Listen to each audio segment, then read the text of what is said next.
Europe has a history of terrorism, the politically motivated or fanatical, deranged or merely nihilistic individuals or organisations, homegrown or imported. From the 19th century to today, where is the threat? The climate of fear is real, but real life continues. Join me, Jan Darasz, for How We Got Here. On Friday, a man drove his car at full speed into the crowd gathered at a Christmas market in the German city of Magdeburg. 5 people were killed and over 200 injured. The event brought the issue of terrorism back into the European discussion, a subject which has been somewhat less commented on in recent years. While the perpetrator of the Magdeburg attack was born in Saudi Arabia, he does not appear to be Muslim, and various theories about his motive are circulating in the media. Nevertheless, the case is similar to the car ramming attack which took place in Berlin in 2016, also targeting a Christmas market. 13 people were killed back then. The Islamic State took responsibility for that attack. Earlier the same year, an even more deadly attack took place in Nice, where another Islamist killed 84 people and wounded more than 400. Europe was particularly affected by Islamic terrorism between 2015 and 2017. Numerous deadly attacks were carried out by assailants declaring their allegiance to the Islamic State. With the territory held by the group in Syria and Iraq largely retaken, the wave of attacks stopped. While large-scale attacks are now relatively rare, smaller-scale stabbings have grown more frequent. In these cases, it is often difficult to establish a precise motive.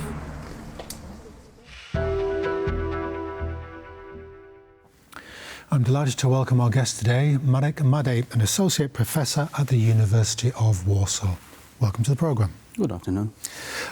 What do we know of the Magdeburg attack, recent Magdeburg attack? There seems to be some confusion or ambiguity or some sort of difficulty in understanding the terrorist, the assailant. Yeah, it's true, because it's to some degree a peculiar kind of attack, in that sense that we have a case of a person who attacked people by, let's say, a relatively crude but effective technique, which is simply drive into the crowd with a SUV vehicle. But the problem was with what it could be a motivation here, and we know that the person was 50-year-old Saudi origin inhabitant of Germany who has a right of permanent stay there. So initially many people expected that it's some kind of Islamic kind of terrorism that is motivated by some radical Islamic ideology based on radical Islam. However, also because it happened during the Weihnachtsfest, that is the market, Christmas market in Germany, rather Christian, yes. Or at least German tradition, yes. national tradition. However, in this particular case, we have a person who is, of course, of Saudi origin, but at the same time intensively, let's say, anti-Islamic in his activities and so on, and that creates some kind of confusion who exactly it was and what was the reason of his attack, because the let's say initial expectations and initial assumptions were not fully let's say proven by the next couple of days. And it seems from media reports that the German authorities were forewarned about this man from the Saudi authorities, and so there seems to be a lack of communication there. To some degree, yes. That is, the Saudis warned him. However, at the same time, since that person, who is at the same time a doctor of psychology, so somebody who worked for a couple of years in German penitentiary system as an expert. So, and at the same time, he was radical as far as his positioning on internet or X or this kind of social media factors, as far as criticism towards Saudi Arabia. And at such situation, when Saudis warned or requested some form of arrest from Germany, it created some kind of ambiguity on German side. What is exactly the reason of that kind of request? To what degree he is really a threat to security, or to what degree he is a problem for Saudis due to political reasons?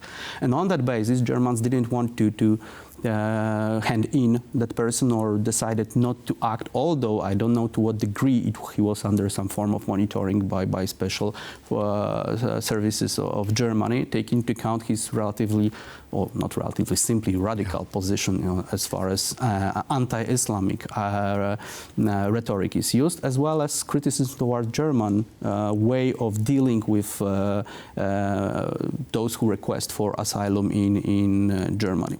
You said that he's a doctor, very well-educated person, professional class. This seems to be a feature of certainly modern-day terrorism. They're not from the wretched of the earth. They're not from the poor people of the third world coming in and doing their stuff in Europe. They seem to be from the educated middle class. Is that a feature of the historical pattern in Europe of terrorism? Not exactly, in that sense that now it's true that we have, let's say, more frequent than in the past, people of that kind of, let's say, origins, social origins, and representing that social classes and rather middle-class persons or well-educated persons. On the other hand, in the past, very often terrorist groups were organized by former students or academic professors, and we could take into account things from the 70s when, for example, radical leftist ideology was popular in, I don't know, Latin America, and Red Brigades in Europe? Or Red Brigades in Europe, but for example, Shining Path in Peru was organized by a university professor, and he was the leader of the group. But in context of Islamic, for example, terrorism, it was rather, let's say, movement of generally poor people, but at the same time with leaders who were, for example, educated in some technical universities. In this particular context, we have a person who is probably acting alone, even if radicalized and have some, let's say, preferences as far as political movements are concerned or political parties. But nevertheless, he was probably acting alone. And here we have another symptom of our contemporary, let's say, situation in as far as media are concerned, for example, that is social media, internet, and that kind of environment enable, let's say, or make it more possible that people who have some radical tendencies are, let's say, more and more into it, including very often people who are generally well educated, and we could expect that they will, let's say, socialize and fit into society. Yes. But having a possibility to read, let's say, highly radical positions, and at the same time to produce, to communicate, to offer the kind of communiques, makes them more and more radical. Then they go into bubble and into some form of information bubble, and then it ends with radicalism. Yes, the method seems to be certainly consistent. The use of the car as a weapon, not as a carrier of a bomb or car bomb. The use of kitchen knives or ordinary utensils. It seems to be less sophisticated but more effective. Yes, that's the biggest problem here, and it also shows on the positive side that it is rather not something which is well planned and organized for many years. It's not rather a specificity of groups, in that sense that if you want to do a long campaign of terrorist attack, that kind of techniques are rather, let's say, one-time shot, in that sense that you have people who can do this for once and probably they will be arrested or killed on the spot. So it means that you have to have many people of that kind to do that kind of attacks. But on the other hand, it's true, it's crude in that sense that you simply take a car or take a knife, go into the crowd and start to kill people, but effective in that sense that it creates psychological impact, because you cannot, let's say, predict easily that kind of attacks, and you cannot also, especially people in society, could fear the fact that it could happen everywhere, every time, and especially in such a situations like, for example, this Christmas market, when you do not expect that kind of situation. And that's, by the way, was started to be popular to some degree a couple of years ago. We had in 2016 a case in Nice in France when it was ISIS member or ISIS sympathizer who simply drove in a truck into the huge crowd in Nice and killed more than 80 people. Then we had similar, by the way, also in Germany, and also during the Weihnachtsfest, in the Christmas market in Berlin. It was also done with Polish truck, and Polish driver was killed before it was stolen by the Tunisian, if I remember well, who also was rather inspired by ISIS in this context. And that's partially why many people thought that this case in Magdeburg is also some, let's say, element of the past practices. But nevertheless, that kind of attacks are simply easy to organize, highly hard to be stopped, because it's very hard to predict when it happens and to, let's say, protect every place in cities, but at the same time relatively effective as far as we think about one-time action. And that's why people who are acting alone and who are radicalized and want to do something for a cause they think it's useful, it's worthy to be pursued, it could lead to such crude but effective attacks. Single-use terrorist. The idea of kill one, frighten 1,000 is probably historically age-old. You know, the targeted killing.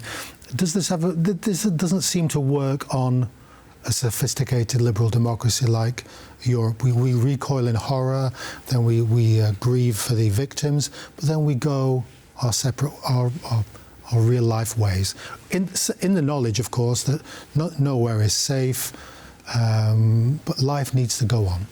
Yes, but on the other hand, it is liberal democracy which could be susceptible to terrorism in comparison to any other regimes, because autocracies, you could have a lot of violence even against the government, sometimes highly intensive, but still probably, for example, public opinion will not have such an impact on the government like in case of liberal democracy, which means that in liberal democracy doing that kind of things have a chance to help to achieve the goal. The problem also is that the trajectory, let's say, of development of terrorism now is rather into the violence which is based on political agenda, but with no clear plan what to do after the violence. That is, it's less positive in the reasons for action, but more people simply who are full of hatred or radicalized to the level that they decided to use violence, who want to protest against current status quo with no positive agenda. So in such case, democracies are even more susceptible because, let's say, it's rooted in the system that you have free speech and you have free movement. So the society is relatively accessible for such attacks. I mean, I suppose we need to talk about the Islamic, the radical Islam has this sort of cosmology of converting the world.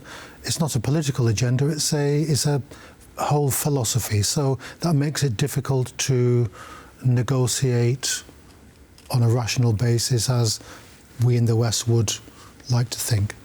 It's true, but paradoxically, fundamentalists very often has relatively clear political agenda. For example, establishment of Sharia in given state. So it is something which is negotiable in that sense that at least we could find a position, what exactly you expect, what you want to have. Definitely it's not negotiable in that sense that the methods you use are something which should not be accepted. But nevertheless, at least there is a program. Very often the problem is rather now on, for example, rightist, let's say, side of political spectrum in liberal democracies, because here very often the plan is totally unknown.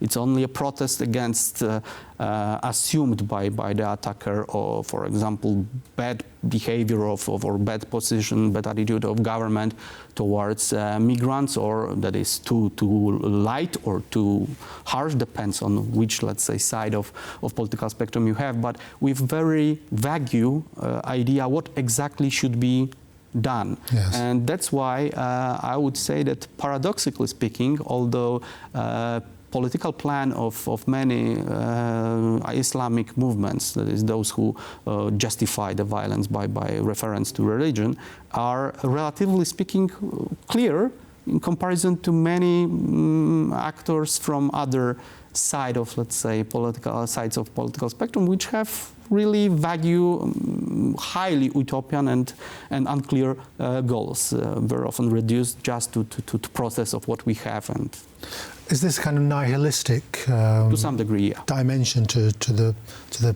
phenomenon of terrorism? I think so. It is nihilistic in that sense that these people very often have only, they could only define what they are protesting against, yes, with no clear agenda what they expect to happen.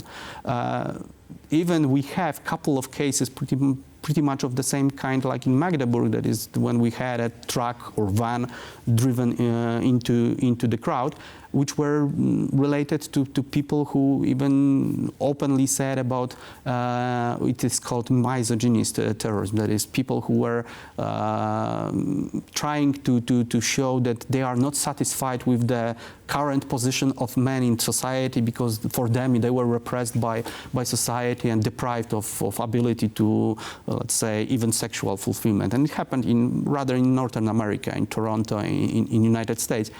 So even that kind of things could happen now when with such a possibilities like simply taking a car and driving into the crowd. A final question to you, Professor Made. The IRA always used to say when they're fighting the British that the British have to be lucky every time, the IRA terrorist has to be lucky just once.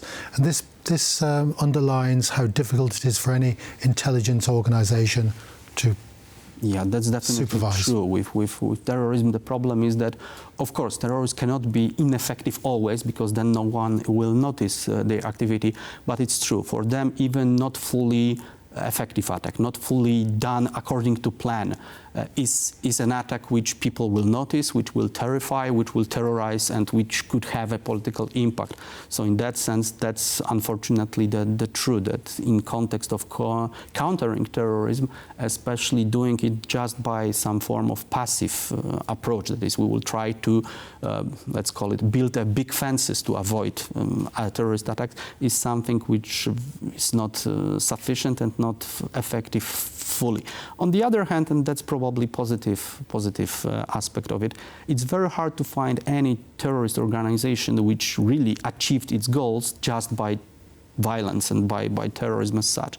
Ultimately, if they achieve something like, I don't know, Jewish terrorism in 40s when they wanted British to flee from Palestine, or even IRA to some degree, which was mentioned here, they had to mix it, let's say, or merge it with political, let's say, legal or political or peaceful political actions through parliaments, through political parties and so on. So that's, let's say, the good news, that terrorism is not as effective as a tool to achieve the goals. Unfortunately, it's an effective tool of creating some disruption. Well, so when it's effective, it's very effective, isn't it? Thank you very much, Professor Made, for coming on to the programme. Thank you very much. Great to have you. That's all we have time for today. Do join us next time for How We Got Here.